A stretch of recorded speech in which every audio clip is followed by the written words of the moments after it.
سلطان د خپل خاندان سره کلي کې روان وي چې خان او د هغه ملګري دوی ته راشي.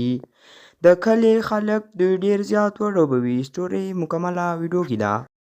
په یوه کلي کې خان نوم باندې یو کس و. خان سره میټو او پلار سره ژوند تېرولو. خان ځان سره 3 غواوې اخیست. ای خان او میټو، دغه 3 غواوې موږ تاسو ته ډېر ارزښت لري. او بل طرف ته بیا سلطان د خپلې ښځې بیګم سره ژوند تېرولو. ای سلطانه، زه خو وام په 2 پیسو به غوا واخلو. ارې بیګم، زه چې وام ته سمه خبره کوې. نه، موږ غوا څه کوو چې اخلو یې. ارې غوا خو ولاکه داسې ګمو کې ګجره ته څه وایې. ارې سلطانه، دغه غوا به موږ ته ګټه ونه کړي، هسې به مو ګټل شوي پیسې له منځه لاړ شي. خان هم 3 غواوې لري. ارې اما، پیسې به مو دغسې لاړ شي. ارې سلطانه، ته یې اخلې که بېکا د کور لوښي در باندې پرېږدم. ارې بیګم، ته غوسه کېږه، ما زه لاره پیدا کوم. سلطانه، که دې وانه اخیسته د کور ټول کار به در باندې وکړم.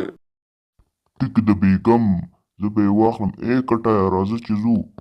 سلطان د غوا اخیستلو لپاره بازار ته لاړ شي او بل طرف ته بیا خان خپلې غوا ته واښه ورکوي چې په دغه وخت کې بهیم راشي.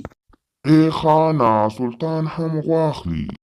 پرېږده ابراهیمه چې غوا واخلي، موږ ته اخر څه. له بل طرف نه بیا خان او کټې چیلۍ را روانه کړې وي. ای بیګم، ته راسه، څنګه چیلۍ مې راویست. بیګم او عمه یې راشي. جان، ته ګوره څنګه چیلۍ ده. ارې دا خو دې کمال وکړو بچیه، دا تا څه راوستي. ارې زه یو نظر لرم، خان چې کومې چیلۍ اخیستې هغه به زه راپټې کړم. خانه، اوس دې صحیح خبره وکړه. ارې راځئ چې کور ته لاړ شو، په ارامه پلان جوړ. خان سره خپل خاندان د چیلۍ پټولو لپاره کور ته راشي. ای سلطانه، ته راشه، د هغه چوکیدار سره چم وکړه او دا غوی را پټ کړه. ټیک ده بیګم، زه به لاړ شم تر څو راپټې کړم. خان د غلا کولو لپاره هلته لاړ شي خو ګوري هلته ساتونکی دی. ای ساتونکي، ته صبر، زه تا سره کار لرم، داسې ستړی یم، یو ګیلاس اوبه راوړه. چمبازه خان هلته لاړ شي. ارې ساتونکي، ته داسې کار وکړه، لږ اوبه راوړه چې په خدای تږی یمه. ټیک ده سلطانه، زه به اوبه راوړم، خو ته په دې پام کوه. ټیک ده بچي، ته لاړ شه اوبه راوړه، زه به په ده داسې پام وکړم لکه د ځان مال، داسې فکر به وکړم. هغه بیچاره له هغه ځای نه لاړ شي. ارې خانه، دا خو لا سمه موقع ده، زر زر دغه غوا له دغه ځای نه کش کړه چې هغه رانه شي.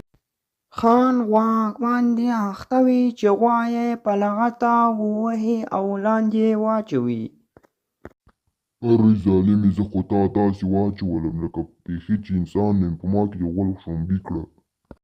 سلطان له هغه ځای نه لاړ شي چې خان بیا راشي. ارې سلطان، زه خبر سوم چې تا چیلۍ اخیستې ده. دا چیلۍ دې په څو واخیستل او کوم ځای نه دې رانیوله؟ ما ته هم یو څه معلومات راکړه، زه خو ډېر خوشحاله سوم یار.